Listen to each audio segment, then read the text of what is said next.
En este momento tenemos la honrosa participación de una extraordinaria mujer que ha sido sensible en su propuesta académica y que durante mucho tiempo ha tenido la generosidad de generar una propuesta ideal para la Universidad Pedagógica Nacional.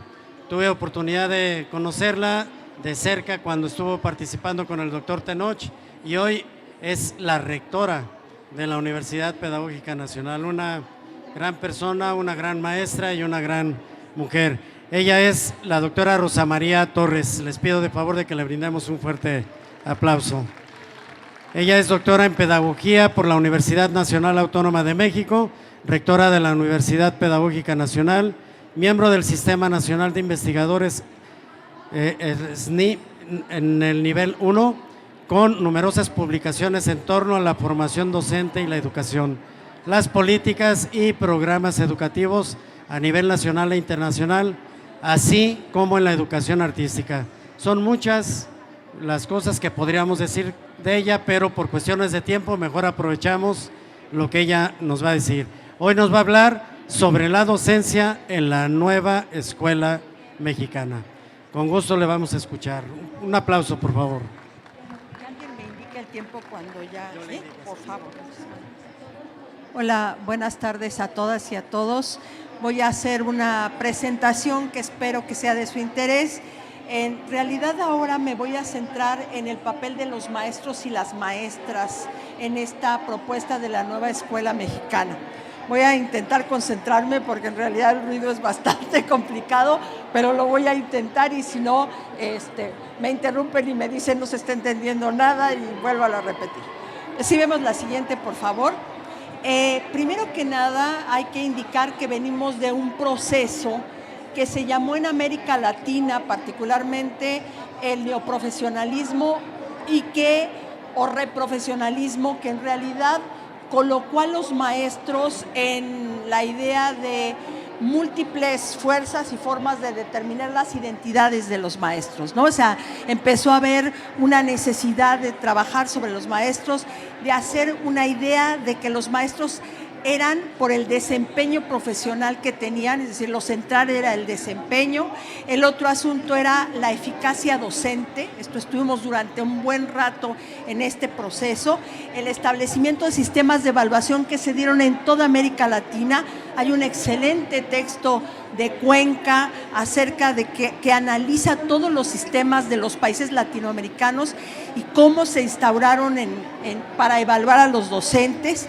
También es importante que lo que se puso en el centro fue el asunto laboral más que el asunto profesional de los docentes y por eso había tantas tensiones entre los docentes y las propias secretarías, ¿no? Entonces, en toda América Latina pasó esto y también un establecimiento de nuevos criterios que en realidad lo que hacían era basar la escala salarial, ¿no? O sea, todo repercutía en los ingresos y eso también desplazó la idea del docente como un profesional de la cultura, que después voy a tratar esto. Si vemos la siguiente, por favor. Bueno, el asunto importante que creo que aquí tenemos que ver es que los docentes son profesionales de la cultura y ustedes miran, bueno, todos trabajan en la cultura, sí, pero no todos trabajan para la cultura. Esa sí es una diferencia. Los docentes trabajan para crear cultura. De hecho, son los garantes de la transmisión cultural entre una generación y la siguiente. Y eso es un asunto fundamental porque la existencia de lo humano solamente se da por esa transmisión. Y esa transmisión es una transmisión básica que no cualquiera puede hacer. Aquí sí estamos un poco en una diferencia, no cualquiera se puede ser maestro, solamente algunos pueden ser maestros. Algunos dicen inclusive que los que pueden ser maestros son aquellos que tienen motivaciones altruistas, ¿no? Que no se vale, no solamente son maestros porque quieran ser maestros como profesión, sino que ya desde antes venían trabajando algunas motivaciones altruistas, ¿no? El profesional de la cultura en lo que hace en realidad es que va trabajando con saberes de la sociedad. No todos trabajan con saberes de la sociedad. Por ejemplo, los ingenieros son muy importantes para el campo del mundo, pero no trabajan directamente con saberes específicos a transmitir hacia otros, ¿no? Esto es determinante. También cuidan lo que se pone en la mesa. ¿Qué significa esto? Son los que tienen que seleccionar, trabajar y plantear qué es lo que se va a poner en la mesa para niños, niñas y adolescentes. No cualquiera puede hacer eso. Los maestros lo que hacen es trabajar para poner en la mesa, digamos, una cosa que dice un autor, es las cosas maravillosas. Escoge las cosas maravillosas, no escoge cualquier cosa. Escoge aquello que realmente es trascendental para la vida de los niños y de las niñas, ¿no? Y también tiene un papel trascendental, ¿no?, en el espacio público, en esto que ya había yo mencionado, que es el encuentro intergeneracional. Gracias a eso tenemos la consecución de la cultura y hay cosas que no se pierden. Vemos la siguiente. Ahora bien, las y los docentes también son artífices y constructores de su propio trabajo de enseñanza. No cualquiera puede ser artífice de su trabajo. Algunos trabajan para hacer cosas que otros diseñan, que otros establecen. Los maestros lo que hacen hoy es trabajar lo que ellos deciden trabajar al final de cuentas, ¿no? Están siempre en situación con otros y otras, siempre están con alguien más, nunca están absolutamente solos. Aunque aparezca como que están solos, no lo están. Son maestros o estudiantes que están trabajando para ser maestros que van a trabajar con otros. Y de alguna manera lo que hacen también es hacer un trabajo casi artesanal. ¿En qué sentido? Mientras los artesanos lo que hacen cuando hacen una pieza de artesanía, cada pieza es única. Por más que sea el mismo salero o el mismo servilletero, nunca es igual una pieza a la otra. Siempre hacen específicamente un trabajo de uno por uno. Y así somos los maestros. Los maestros trabajamos uno por uno, aunque aparentemente estemos trabajando para un grupo. Vemos la siguiente, por favor. Lo que hacen los maestros es que es importante que los docentes lo que van haciendo es probando cosas. De un tiempo a esta parte, la prueba o la experimentación se satanizó. Es como tú no puedes probar cosas, tú ya tienes que ir con la certeza de qué es lo que va a funcionar. No es verdad, los maestros lo que hacemos, vamos probando cosas porque cada grupo, cada contexto, cada situación es diferente. Por lo tanto, hay que ir probando situaciones diferentes. Y eso es un privilegio, vamos a decir, de nuestra profesión, porque vamos armando los procesos poco a poco. Enseñar es probar, pero también es aprender haciendo. No, esto es lo que se llama, lo que ustedes tienen como docentes es un saber práctico. O sea, hay una diferencia entre un saber práctico y un saber que no lo es. Por favor, si nos acercamos sí. Un poquito más al micrófono. Nosotros lo que tenemos es un saber práctico, lo vamos a hacer, lo que algunos dicen el savoir-faire, ¿no? O sea, el saber hacer las cosas. Pensamos y hacemos las cosas, no solamente las pensamos, sino que las vamos haciendo, ¿no? Y en ese sentido, lo que vamos haciendo es probar y saber de la enseñanza y llevar a cabo nuestra tarea cada vez con más ahínco y con más posibilidades hasta lograr certidumbres, pero sabiendo que eso puede cambiar en el siguiente ciclo. Nunca tenemos la certeza de que va a ser así exactamente en el siguiente ciclo. Vamos con la siguiente, por favor. Por eso es que la docencia hoy se tiene que justificar, no está dada. Vamos a decir esto que se dice mucho, devenimos docentes. Somos docentes, pero tenemos que seguirnos construyendo como docentes. Y eso es tomar una decisión con respecto al hacer, ¿no? Y nuestra actividad es hacer público, es decir, no es un hacer en privado. Aunque no nos vea la gente en el salón de clase, nuestra acción está armada en lo público. ¿Por qué? Porque se discute por la sociedad, porque se cuestiona por la sociedad y porque tiene un elemento fundamental que es también político. Nuestra acción, aunque parezca una cosa que se hace solo en un aula, toda aula mantiene una relación de lo político en tanto que es público y puede ser cuestionado por otros, ¿no? Hay un reconocimiento antes ustedes lo habrán oído, creo que ustedes lo saben mejor que yo, decían, bueno, el maestro era una autoridad y donde quiera que llegaba se plantaba y ya, nada más lo único que tenía que decir, yo soy el maestro y se acabó. Hoy no. Hoy el maestro tiene que irse ganando cotidianamente el lugar social e institucional. Y ese proceso es un proceso que tiene que armarse con la experiencia cotidiana.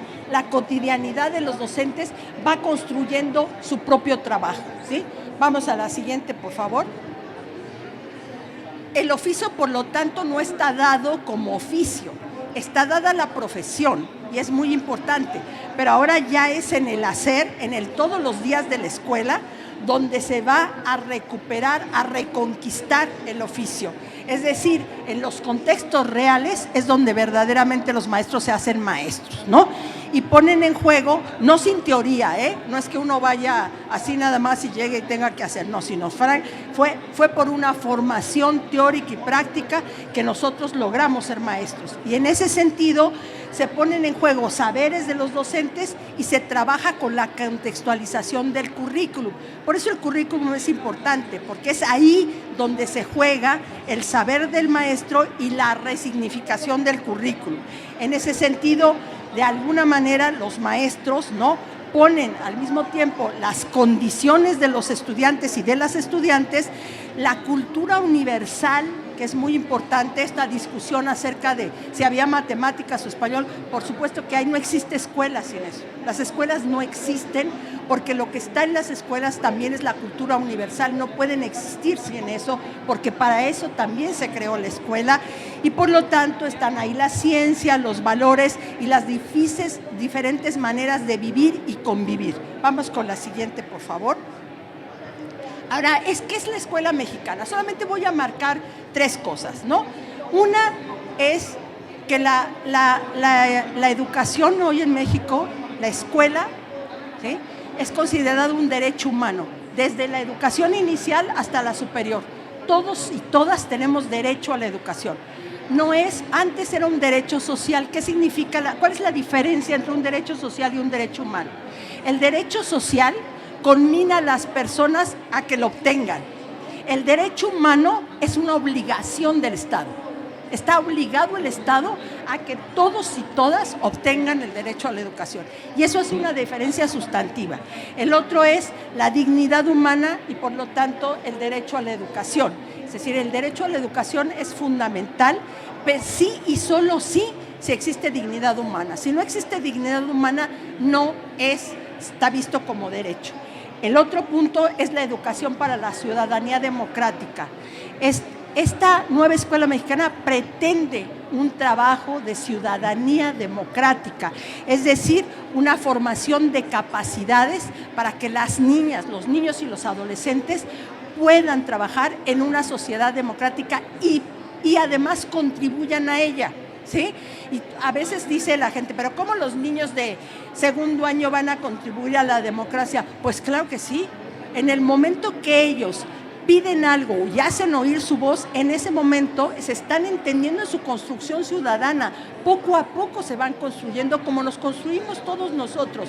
No aparecemos ciudadanos de la noche a la mañana, sino tenemos que ir haciendo un proceso paulatino de irnos construyendo como ciudadanos. Vemos la siguiente, por favor. Estos son los elementos centrales de la política curricular. Algunos de ustedes ya los conocen suficiente, yo solamente los voy a nombrar para volverlos a poner sobre la mesa. La autonomía profesional del magisterio, y este es el punto sobre el cual más voy a trabajar. La comunidad como el núcleo integrador de los procesos de enseñanza-aprendizaje, la integración curricular y el derecho a la educación. Vamos con la siguiente. El currículum integral no es un currículum por proyectos. ¿Sí? Eso sí quiero plantearlo muy claramente. El planteamiento no es un currículum como proyectos.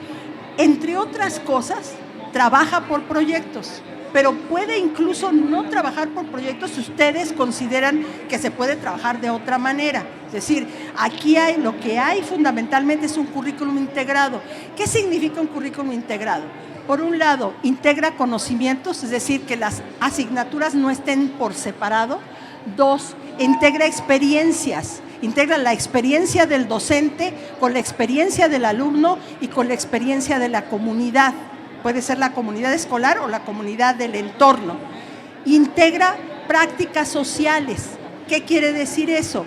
Que muchas de las cosas que pasan en la sociedad van a tener que ser integradas a la escuela para que los chicos vivan ahí en la escuela todos esos procesos sociales. Ahora bien, esto es muy importante. Lo que hace el currículo integrado es restaurar un circuito entre vida, trabajo escolar, escuela, comunidad y territorio. Estos son los elementos centrales.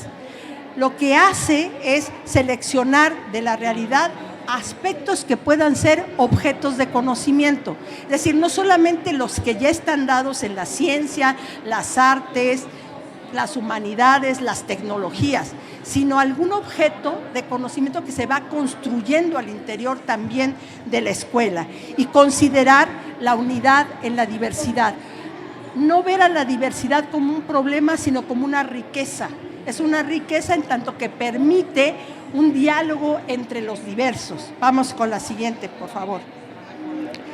Por eso es que este currículum no trabaja con otra cosa que no sean las capacidades humanas. Las capacidades humanas son centrales. Esto lo desarrolló el Premio Nobel de Economía Amartya Sen, y él lo que dijo es: vamos avanzando económicamente, pero no logramos el desarrollo humano. Él es hindú. Entonces, la India tiene un Producto Interno Bruto muy alto, es una economía muy fuerte, y sin embargo, su desarrollo humano cada vez va más abajo, más abajo, más abajo, ¿sí? Entonces, lo que él está planteando es, lo que hay que enseñar no es solamente a los procesos mercantiles y económicos. Lo que hay que enseñar son las capacidades humanas. ¿Y qué son las capacidades humanas? Las capacidades humanas en realidad son libertades de elección, poder elegir lo que cada uno de nosotros quiere. Y esas capacidades humanas están traducidas en el perfil de egreso y en los ejes articuladores, que como ustedes bien saben, son la igualdad de género, la integración, el elemento de las experiencias artísticas y estéticas. Esos son los elementos centrales de las capacidades humanas, que después se traducen en los campos formativos y en los programas sintéticos y analíticos. Vamos con la siguiente. Los profesionales de la docencia son maestros que ejercen su autonomía profesional. Este es un inamovible. Cuando estábamos discutiendo el plan de estudios, había algunos ahí mismo discutiendo este asunto que decían: quitemos la autonomía profesional del magisterio. No hay necesidad de ponerlo. Y decíamos, no, eso es inamovible, porque lo que es más importante es este asunto de la toma de decisiones por parte de los maestros. No es que no lo hayan hecho, lo han hecho durante todo su trabajo, pero ahora el Estado lo reconoce, y reconoce que no solamente son repetidores del currículum, sino son parte de la toma de decisiones del currículum, ¿no? Y entonces hacen un ejercicio didáctico, hacen un acercamiento epistémico, ¿no? Saben del conocimiento, establecen diálogos pedagógicos, plantean formas de proceso de enseñanza-aprendizaje diversos según el caso. Vamos con la siguiente. La autonomía profesional del magisterio es central, no es cualquier elemento. Es un elemento que no solamente es un elemento de reivindicación de los maestros, sino es un elemento de acción de los maestros en las situaciones específicas, porque esa es una libertad que tienen los maestros para ejercer y reinventar su propia docencia, ¿sí? Esto es un elemento cotidiano. Vamos con la siguiente, por favor. La autonomía profesional es una autonomía para contextualizar los programas. Si el programa sintético está ahí están los contenidos nacionales, o lo que alguien llama contenidos significativos, socialmente significativos. Pero esos contenidos nacionales, que son para todos y todas, necesitan ser repensados por el maestro, necesitan ser replanteados, y esos contenidos que están en los programas de estudio tienen que ser pensados para esa realidad social, para esa territorialidad que no es solamente geográfica. A ver, ustedes, los que vivan acá, sé que algunos no viven acá, pero los que viven en Guadalajara, los que viven en Occidente, dirían algunos, ¿no? no es lo mismo que los que viven en el Bajío y no es lo mismo que los que vivimos en el centro. Nuestra constitución identitaria está marcada también por eso, por el territorio en el que vivimos. Nos identificamos con ese territorio, sabemos que es de una, hasta canciones hay, ¿no?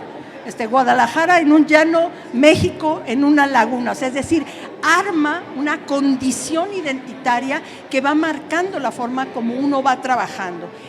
También la autonomía profesional establece los criterios de aprendizaje. Este es muy importante. ¿Cuáles son los criterios de evaluación que ustedes van a plantear? Es el maestro el que tiene que plantear los criterios de evaluación, porque es él el que sabe cuál es la relación del proceso enseñanza-aprendizaje y sabe, por lo tanto, qué está esperando del otro o por qué el otro tiene que accionar de una determinada manera. Y también es importante la autonomía para determinar la didáctica, el trabajo colegiado, pero también para pedir su formación docente. ¿Qué esperaría uno que pasara con esto? Que hagan de cuenta que ustedes están en una escuela y ustedes pudieran decir, oiga, nosotros necesitamos aquí en Zapopan que nos hablen mucho más o nos traigan una conferencia de la igualdad de género, porque no entendemos eso. No sabemos bien cómo se trabaja, necesitamos discutirlo más. Y que eso fuera lo que fuera siendo el motor de la formación docente y no algo genérico que todos tienen que tomar independientemente de sus necesidades. Vamos con la siguiente. El codiseño es muy importante para la autonomía profesional. ¿Por qué? Porque el codiseño lo que hace es situar los puntos de articulación y del saber con las situaciones específicas de la enseñanza. El codiseño es situacional, eso es muy importante, es para cada situación en cada circunstancia. Y la articulación también en el codiseño entre los contenidos y los campos formativos y los ejes articuladores. O sea, no puede haber solamente seguir, ya en los programas sintéticos hay una relación entre contenidos y ejes articuladores, pero todavía ustedes tienen que trabajarlo más para saber con qué ejes articuladores y con qué contenidos tienen que trabajar con esos niños, con esas niñas y con esos adolescentes. De tal suerte que lo que hace el codiseño también es un llamado al colectivo docente, a trabajar en colectivo, cosa que sabemos que no es fácil. O sea, tampoco es que esto lo vamos a ver mañana. Esto va a tener que ser un proceso paulatino de mucho trabajo que permita ir acercándonos a este asunto del colectivo docente y que las escuelas realmente deliberen entre ellas. Que el maestro no sea el único que sepa lo que está haciendo, sino que los otros sepan también lo que están haciendo. Me contaban las maestras de preescolar, aquí mismo, en una escuela de Zapopan, me decían, pero la de segundo de jardín de niños no quiere trabajar en colectivo. Y decíamos, pues que no trabaje. O sea, la respuesta es que no lo haga. Yo fui maestra de preescolar hace mucho tiempo, pero fui maestra de preescolar y yo les aseguro que en el momento que haya un proyecto de escuela y empiecen a elaborar material para el proyecto de escuela y la de segundo sea la única que no hace ese trabajo, les aseguro que las madres y los padres de familia van a venir y van a decir, ¿y usted por qué no está haciendo lo que están haciendo los otros? Mi hija quiere participar en eso, mi hija quiere trabajar y hacer el huerto escolar y usted no está haciendo el huerto escolar. ¿Por qué? Porque ahora estamos hablando de algo más amplio, estamos hablando de la escuela como comunidad también. Vamos a la siguiente, por favor.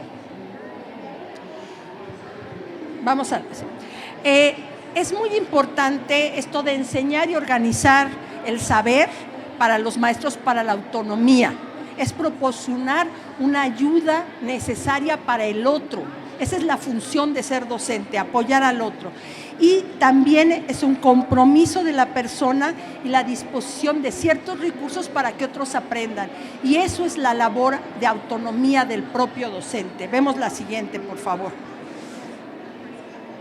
Voy a ir a un punto, sé que ustedes esto ya lo conocen, pero yo lo voy a tomar porque creo que es importante asentarlo.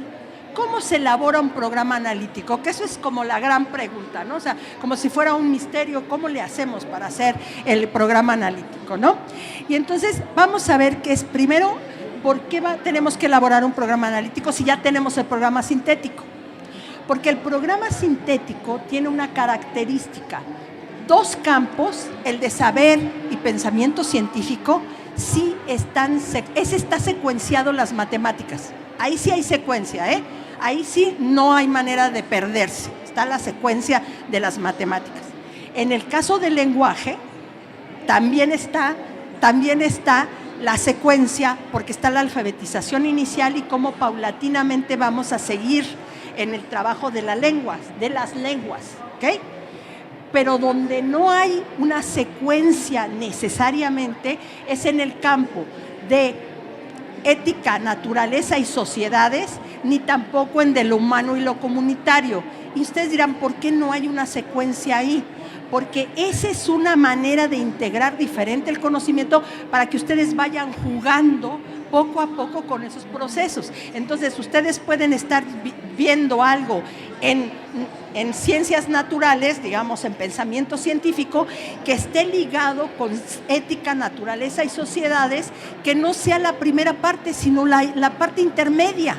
¿Por qué? Porque el proyecto que ustedes están haciendo tiene que ver con eso, no tiene que ver con la secuencia que viene ahí, por eso no es secuencia, o con ciertos PDAs que son más importantes para ustedes porque estos niños tienen esos problemas o estas necesidades, ¿sí? Entonces, ¿pero qué tenemos que hacer para hacer un programa analítico? Primero lo tenemos que hacer por escuela, aunque la de segundo no quiera trabajar, ¿sí? O sea, no importa, ahí va a estar y va a tener que escuchar algunas cosas. Entonces, ¿qué es lo que vamos a hacer? Vamos a leer el plan de estudios, y yo sé que da una flojera espantosa porque son muchas cuartillas y porque además está en un formato muy feo, ¿sí? No se puede leer bien, no está como en un cuaderno que uno puede ir leyendo paulatinamente, pero sí hay que hacerlo. Y hay quien me dice, pero como si no, antes no lo hemos leído, está bien, pero ¿por qué sí hay que hacerlo? Porque ahí es donde ustedes van a lograr saber con qué están de acuerdo y con qué no. No tienen que estar de acuerdo con todo. Sí tienen que saber con qué sí están de acuerdo y con qué no. Y la única manera de saberlo es leyéndolo, para saber dónde están los puntos clave. Después hay que leer los programas sintéticos. Los programas sintéticos no se leen solamente por cada campo, ¿sí? En vertical, sino se leen también en horizontal. ¿Qué relación hay este campo con este otro campo? ¿Y qué relación hay este campo con este otro campo? ¿Y cómo está la fase 3 con la fase 4? ¿Sí? Ahí es donde podemos ir analizando ciertas cosas. Luego vamos a hacer el análisis socioeducativo de las escuelas, y ahí es donde viene el PEMCE. El PEMCE, hay datos en el PEMCE que ustedes pueden retomar y pueden trabajar para esto. Y hay otros que seguramente no estarán y a lo mejor tendrán que hacer algo particular para ver cómo obtienen esos datos. Después, lo que van a ver es van a formular un problema social o un tema generador, ¿sí? Hay escuelas donde se dan cuenta de repente que están rodeados de basura, ¿sí? Que están rodeados de basura.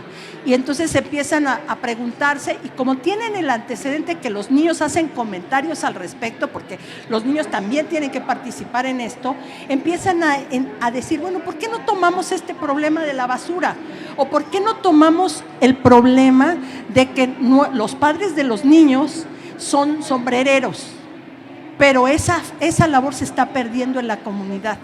Antes se hacían sombreros y con eso se ganaba el dinero, y ahora los padres de los niños están teniendo que emigrar porque ya no pueden hacer sombreros. O otro problema, un problema social. ¿Por qué tiene que ser un problema social o tema generador y no un problema de aprendizaje? Sí, el problema de aprendizaje también es importante, me podrán ustedes decir, porque el problema generador articula al conocimiento y al problema de aprendizaje, o sea, hace que se vinculen las dos cosas.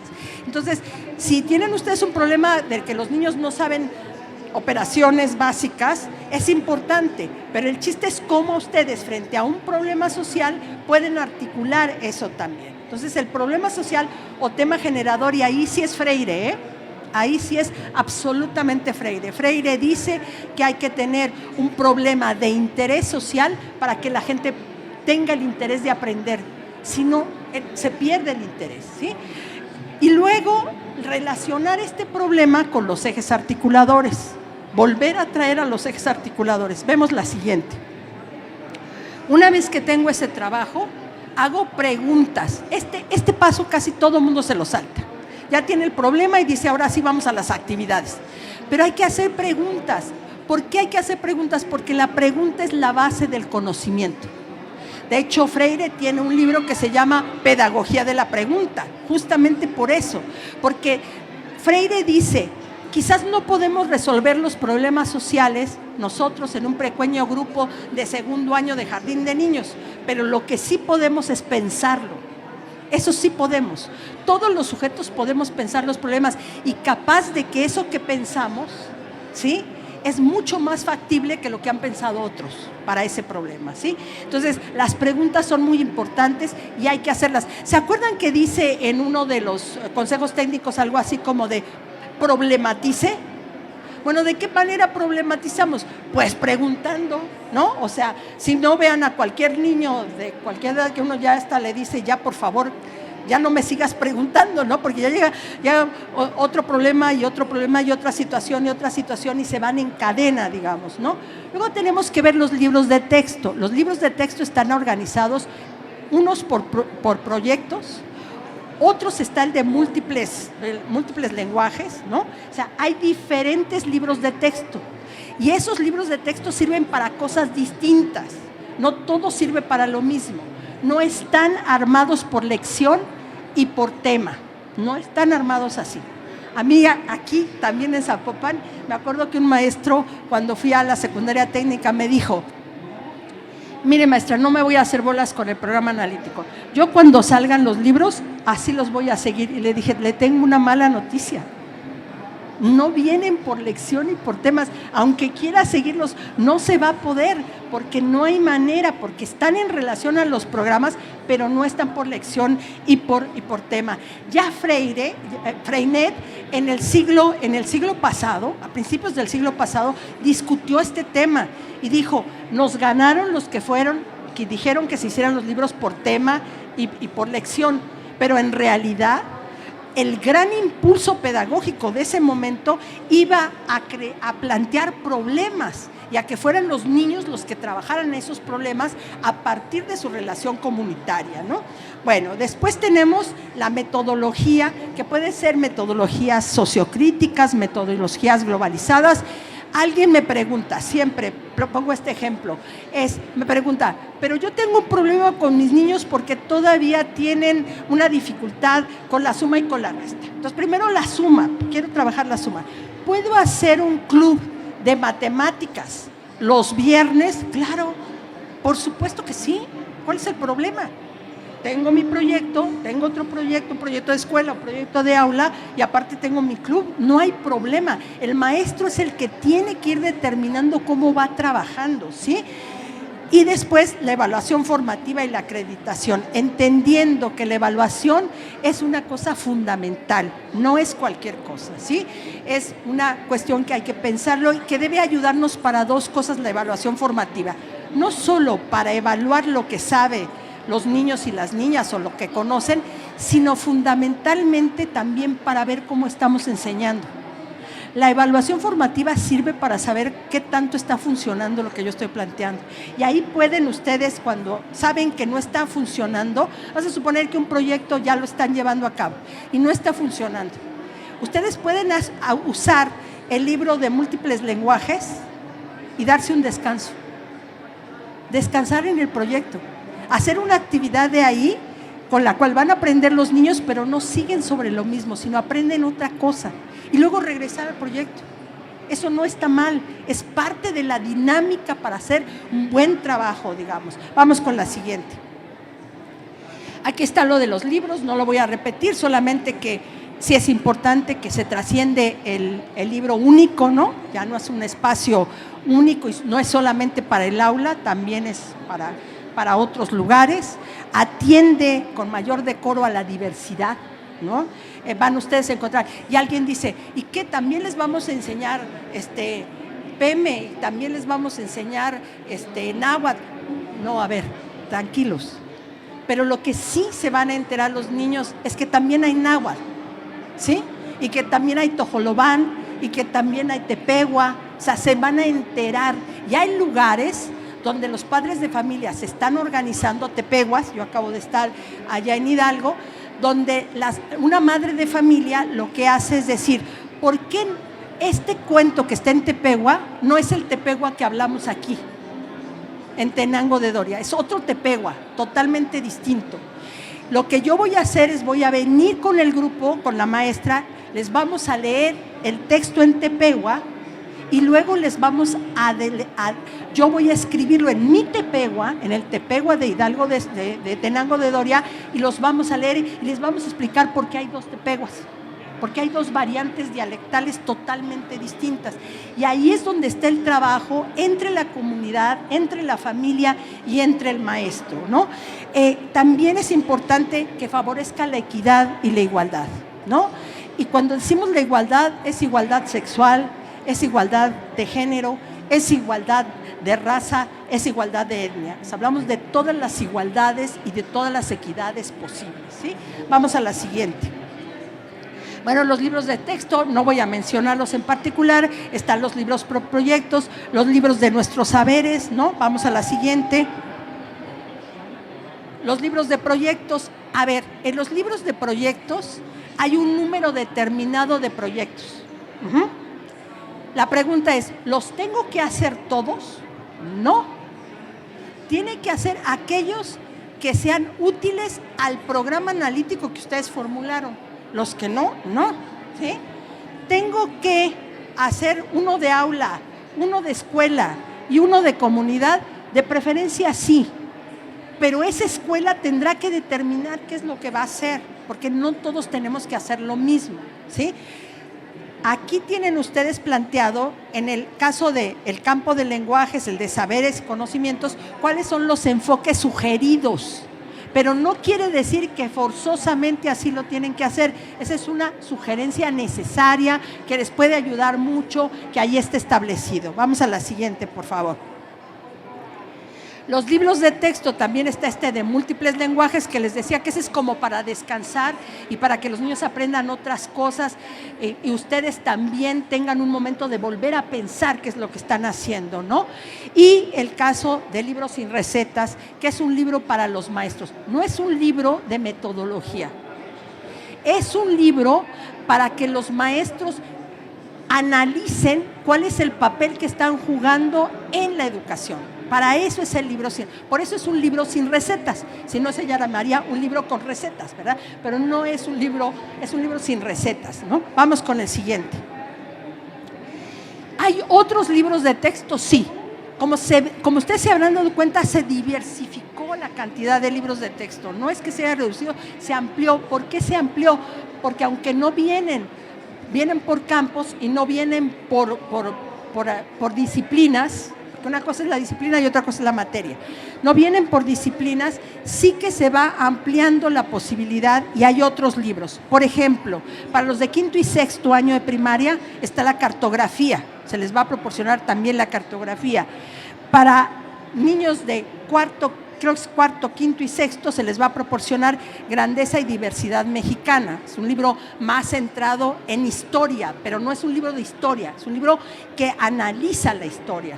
Luego, un libro de patrimonio estatal en el caso que las entidades consideren pertinente tener un libro de patrimonio estatal. Y un libro de inglés para el caso de secundaria en particular. Los libros de preescolar en este momento son los mismos que se tenían antes y se están elaborando los nuevos. Pero sí va a haber nuevos libros de texto para preescolar. Vamos con la siguiente, por favor. Lo importante de los maestros y de la autonomía es el armado del programa analítico en colectivo, pero también el programa de cada docente. Es decir, después de que tienen el programa analítico, cada docente va a hacer el suyo y puede ser diferente, aunque sea el mismo proyecto, puede ser diferente uno al otro, aunque tocan exactamente lo mismo, ¿sí? Establecen actividades en situación particular, plantean algunas diferencias en formas de evaluación entre uno y otro maestro y establecen también una integración de los campos. Y ese es un trabajo que cada maestro va a hacer con su proceso. Hay quien dice, nos están pidiendo, la Secretaría está pidiendo que sea de todo el año. Pero como ustedes pueden saber, yo puedo hacerlo periódicamente. ¿Por qué? Porque no sé cómo va a funcionar ciertas cosas. Tengo que irlo haciendo paulatinamente, no va a ser así que sepa yo totalmente qué va a suceder en un año. Vamos a la siguiente.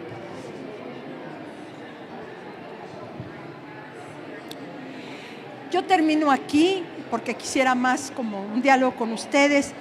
Yo creo que sí es un desafío, no es una cosa que no implique ningún esfuerzo, por el contrario, lo implica, pero creo que estamos llamados hoy en la docencia a reconstruirnos como docentes, a entender que no somos simplemente repetidores de lo que dice ni un libro de texto, ni lo que dice un programa sintético, ni lo que dice el plan de estudios, sino que somos los que en realidad construimos y reconstruimos en nuestra tarea, y están ahí muy importante la variable personal. O sea, nadie que sea maestro puede hacerlo sin contar cómo es cada uno como persona y qué es lo que se ha jugado en su experiencia personal también, ¿no? Y en ese sentido hay una búsqueda de las maneras de ser y de actuar que ya veremos cómo se establecen, ya se están estableciendo en este momento.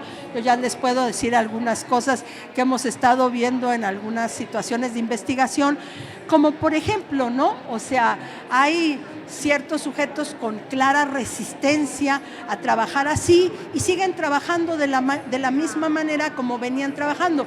El único problema que tienen con eso es que hay una apertura tal hacia el trabajo, o por proyectos, o por actividades situadas, o por mecanismos, que empieza a hacer ebullición eso. Miren, nosotros tuvimos una experiencia en telesecundarias donde uno de los maestros dice, yo así no, yo voy a ir por otro camino.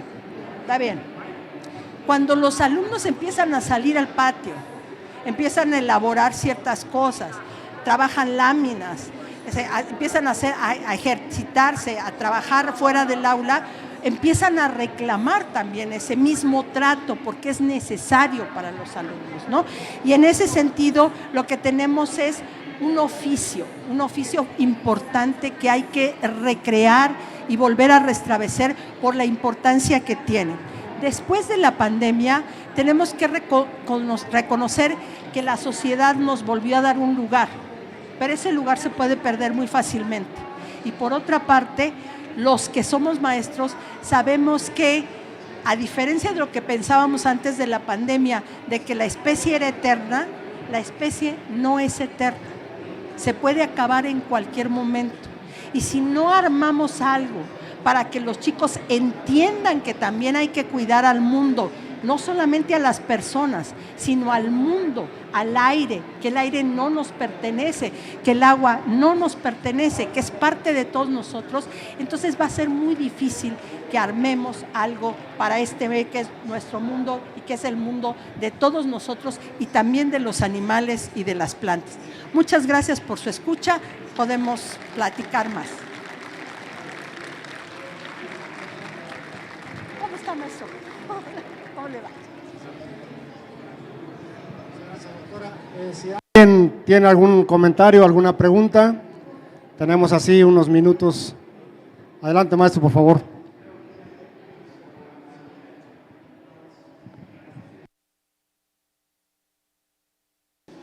Buenas tardes, doctora. Muy amena su presentación. Soy docente de la UPN 141. Bienvenida aquí a la ciudad. Me trae a la mente una serie de reflexiones en cuanto a hablar de autonomía docente, ¿no? Donde continuamente las instituciones van transformando sus políticas y sus procedimientos también para dar cabida a esta autonomía, en el sentido de que cuando diseñamos y adecuamos los programas, años atrás se pensaba en que al momento de iniciar un ciclo escolar se tenía que entregar la planeación de la asignatura, sin conocimiento del contexto de los alumnos, ¿no? En materia de conocimientos previos, del contexto familiar, el contexto socioeconómico, ahorita pues hablando de alfabetizaciones digitales, para qué emplean las tecnologías. Entonces era muy difícil el no tener los referentes contextuales del alumno, ¿no? Ahora tenemos un poco más de tiempo, de margen temporal para poder hacerlo. Y también se me viene la idea y relaciono esto con lo que el doctor Díaz Barriga dice respecto de cuál es el rol del docente en una institución, ¿no? Si vas a adoptar el papel de ser un mero empleado, como usted comentaba, de replicar lo que ya se ha hecho, o asumir el rol de responsables de los aprendizajes de los estudiantes, ¿no? Y finalmente, pues en lo que se refiere a la formación integral, sí, logro captar pues, que hay mucho por hacer al hablar de los pilares, hablando de democracia, la formación integral, la formación artística, que ha sido un área muy descuidada en los diseños curriculares, ¿no? Que es un reto muy grande. Gracias.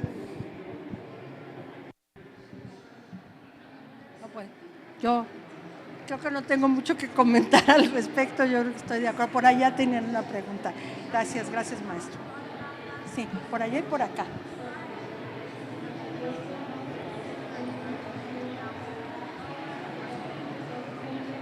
Buenas tardes. Es algo muy breve porque realmente nos da una información muy extensa en relación a la autonomía docente.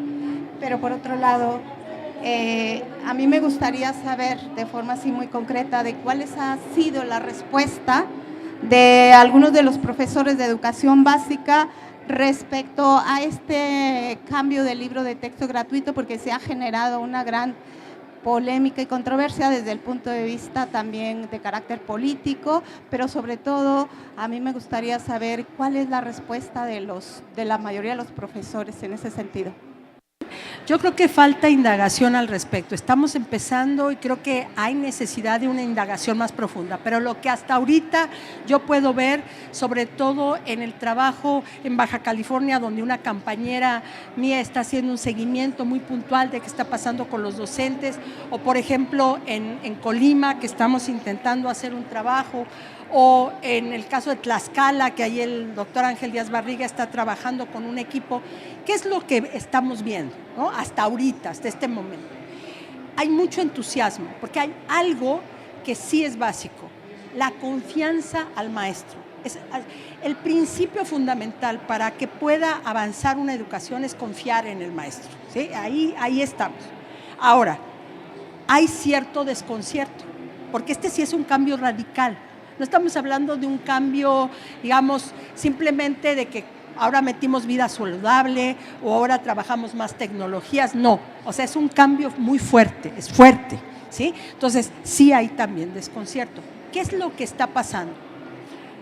En el caso de preescolar, todo parecía indicar que iba a ser lo más fácil hacerlo con preescolar. Todos apostábamos a que en preescolar, como ya venían de un cierto trabajo integrado y fueron los primeros que empezaron a hacer ese trabajo, pues iba a ser muy fácil. ¿Qué está pasando en algunos casos? Sí está siendo más fácil, pero en algunos casos se están confiando a que ya sabían cómo era y que creían que ya saben cómo se hace un proyecto y entonces ya nada más se ponen a hacer proyectos sin discutir realmente de qué se trata el programa analítico ni cómo van a hacer proyectos de comunidad, por ejemplo, ¿sí? Bueno, en el caso de la primaria, sabíamos que iba a ser complejo, es más complejo porque en la primaria sí están además 3 fases, no está una sola fase, sino están 3 fases que tienen que articularse y que hacen difícil el asunto, pero que al mismo tiempo facilitan cómo es que se va a dar la continuidad, ¿sí? Pero en la primaria, ¿cuál es la dificultad que se está teniendo? Se está teniendo en las primarias generales grandes, para ponerse de acuerdo exactamente en qué es lo que tienen que hacer. Ahí es donde estamos teniendo más dificultad.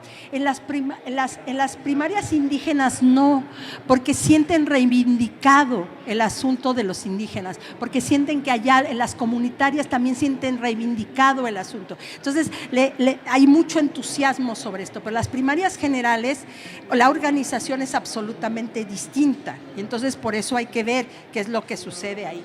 Luego tenemos la secundaria. En la secundaria tenemos una cosa bien interesante que yo no me esperaba, yo la verdad es que no esperaba que pasara así.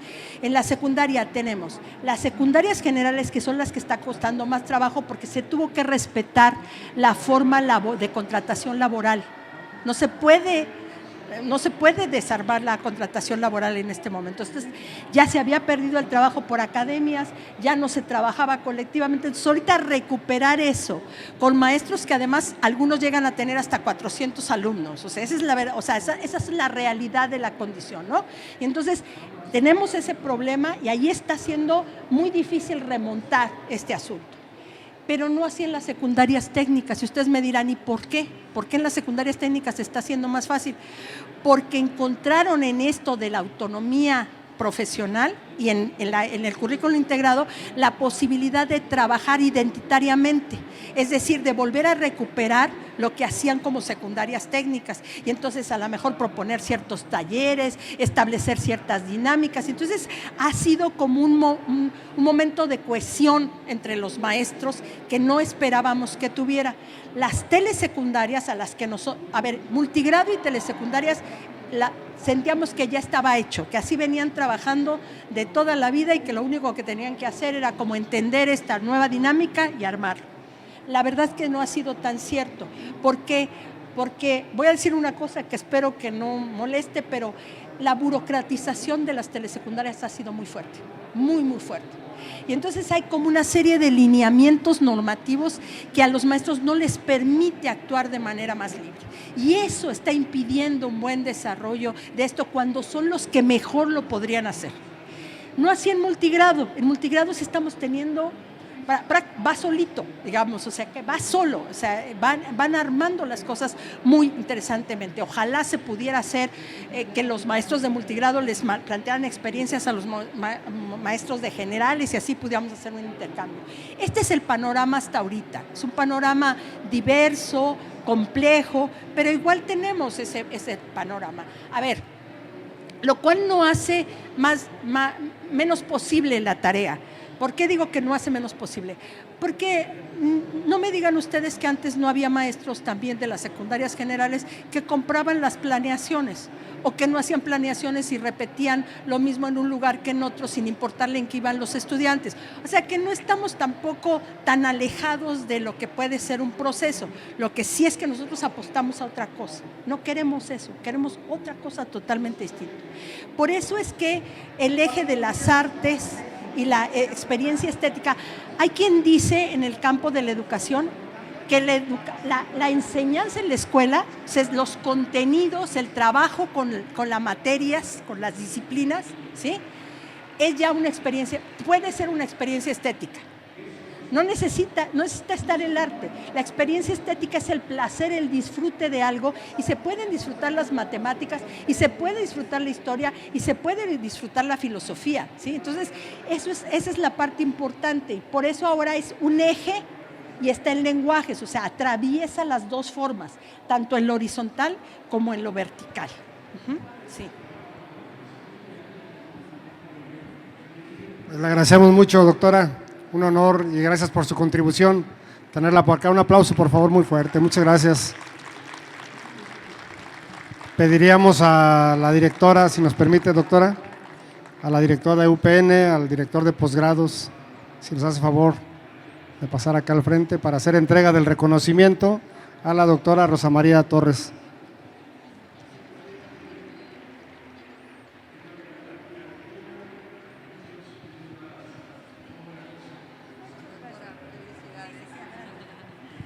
Buenas tardes. La Secretaría de Educación en el Estado de Jalisco agradece su colaboración en el Congreso Recrea Academy 2023 como conferencista y extiende la siguiente constancia a la doctora Rosa María Torres Hernández, 23 y 24 de octubre, Guadalajara, Jalisco. Muchísimas gracias, doctora. Nos ha instruido de una manera excelente. Felicidades. Creo que la pregunta de que si se nace maestro o se es maestro quedó respondida. Se nace maestro. Muchísimas gracias. Felicidades, gracias. Un aplauso, por favor. Muchas gracias.